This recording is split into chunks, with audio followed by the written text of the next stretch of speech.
దేవుని ఆజ్ఞలన్నీ పాటించి పరలోక రాజ్యం చేరకపోవట ఎంత దౌర్భాగ్యం. వాక్యం చదివిస్తుంది. వాక్యంలోకి వెళ్దాం. మత్తయి సువార్త 12వ అధ్యాయం 30వ వచనం. మరలా చెప్తున్నాను. మత్తయి సువార్త 12వ అధ్యాయం 30వ వచనం. నా పక్షమున నుండని వాడు నాకు విరోధి, నాతో కలిసి సమకూర్చని వాడు చెదరగొట్టువాడు. ఏంటంట? నాతో కలిసి సమకూర్చని వాడు చెదరగొట్టువాడు. విరోధి, దేవునితో కలిసి సమకూర్చని వాడు దేవునికి విరోధ. సమకూరుస్తున్నావా? ఒక మంచి సంఘటన జ్ఞాపకం చేస్తాను. దేవుడు అంత్య దినాల గురించి చెబుతూ నోవాహు దినాలు ఎలా ఉండెనో, లోతు దినాలు ఎలా ఉండెనో అని దేవుడు చెప్పాడు. ఈ రెండు సందర్భాల నుంచి ఒకటి సంగతి జ్ఞాపకం చేస్తాను. నోవాహు దినాలలో నోవాహు కుటుంబం మొత్తము రక్షించబడింది. లోతు దినాలలో లోతు భార్య కూడా రక్షించబడలేదు. నోవాహు కుటుంబం అంతా ఎందుకు రక్షించబడింది? లోతు భార్య కూడా రక్షించబడలేదు. కుమార్తెలు రక్షించబడిన తర్వాత నశించిపోయారు. ఎందుకు అలా జరిగింది? ఒక సంగతి జ్ఞాపకం చేస్తాను. దేవుడు నోవాహుకి చెప్పాడు ఓడ కట్టమని. నోవాహు ఓడ కడుతున్నప్పుడు నోవాహు ఒక్కడే కట్టాడు ఓడ. నోవాహు ఓడ కడుతుండగా తన భార్య, తన పిల్లలు కనీసం ఒక కర్ర అందించడము, ఒక చెక్క అందించడము, ఒక సుత్తి అందించడము హెల్ప్ చేయరా?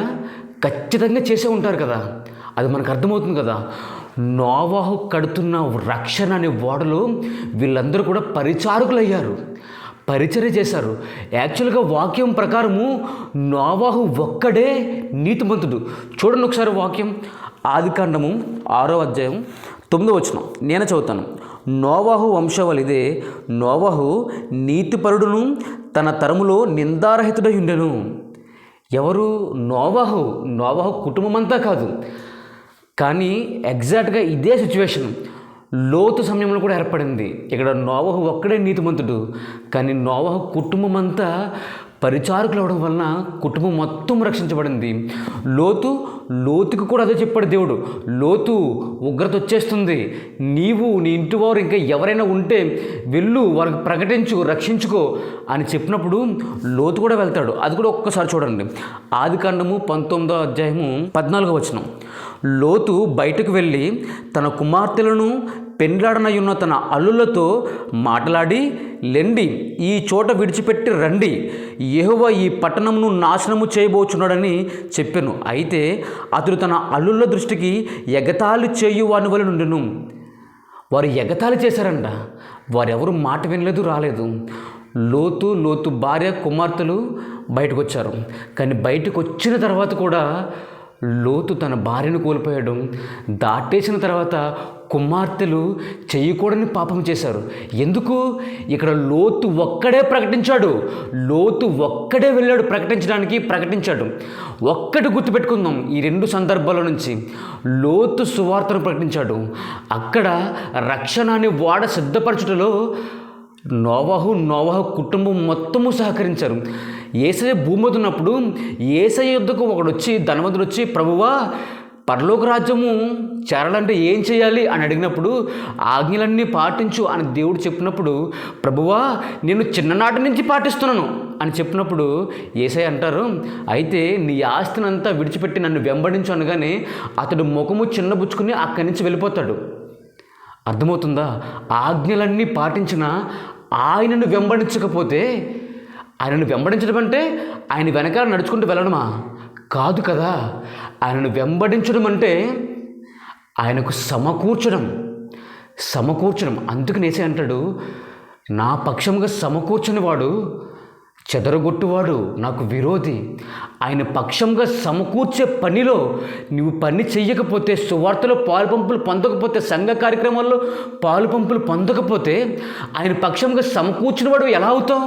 నువ్వు ఆజ్ఞలన్నీ పాటించిన అంటే, ఒక్కవేళ నీతిమంతుడైనా లోతు నీతిమంతుడే, తన భార్య, పిల్లలు ఒకవేళ వారు నీతిమంతులైనా పరిచర్యలో పాలుపంపులు పొందలేదు కదా.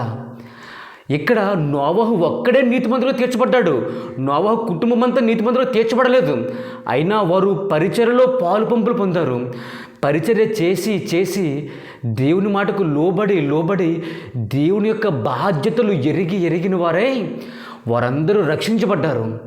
ఒకవేళ పరిచర్యలో పాలుపంపులు పొందకపోతే, సంఘ కార్యక్రమంలో పాలుపంపులు పొందకపోతే దేవుని బాధ్యత, దేవుని యొక్క తలంపులు నీకు తెలియవేమో.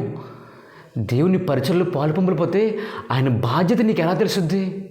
తెలియాలి. ఆయన భారము బాధ్యత. మనం ఎప్పుడైతే పరిచర్యలో సువార్తలో పాలుపంపులు పొందుతామో ఆయన పక్షంగా సమకూర్చిన వాళ్ళం అవుతాం.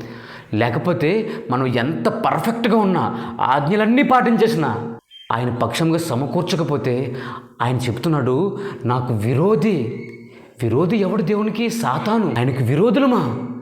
పరిచర్య లేకపోతే, పరిచర్యలో పాలుపంపులు లేకపోతే, సంఘ కార్యక్రమాలు లేకపోతే విరోధులమా? ఈ రెండు దేవుడు జ్ఞాపకం చేస్తున్నాడు. లోతు కుటుంబము, నోవహు కుటుంబము. లోతు కుటుంబంలో భార్యను కూడా రక్షించుకోలేకపోయాడు, రక్షించబడలేదు. సువార్తలో పాలుపంపులు లేవు కాబట్టి, పరిచయం లేదు కాబట్టి. కానీ నోవహు కుటుంబం అంతా రక్షించబడింది. నోవహు కుటుంబం అంతా నీతిమంతులు కాకపోయినా నోవహు కుటుంబం అంతా రక్షించబడింది. నోవహు కుటుంబం అంతా ఆ రక్షణ అనే ఓడలో వారు ఉండగలిగారు. ఒకటే మనం గమనించాలి. పరిచర్యలో దేవుని కొరకు సమకూర్చకపోతే, ఆయన యొక్క సువార్తను అనేక మందికి పంపించకపోతే, అనేక మందితో ఆయన యొక్క సువార్తను పంచుకోకపోతే ఆయనకు విరోధమైపోతాం. ఎందుకంటే మనం ఒక్కరమే ఆ కృపను పొందుకుని, ఆ గొప్ప మహారక్షణను మనం ఒక్కరే పొందేసుకుని, ఆ ఐశ్వర్యం మనమే పొందేసుకుని మన దగ్గరే ఆపేసుకుంటే మనం స్వార్థపరులమే కదా. నోవహు దినములు, లోతు దినములు జ్ఞాపకం చేసుకునండి. నోవహులాగా ఉండండి. అందరినీ పరిచర్యలో ఇన్వాల్వ్ చేయండి. అందరికీ షేర్ చేయండి. లోతు వలె తన కుటుంబాన్ని కూడా రక్షించుకునేట్టుగా ఉంటే కనుక మనం నీతిమంతులమైన ఆజ్ఞలన్నీ పాటించిన పరలోక రాజ్యం చేరలేము. ఈ కొద్ది వాక్యం దేవుడు మన వినులను దీవించును గాక. ఆమేన్.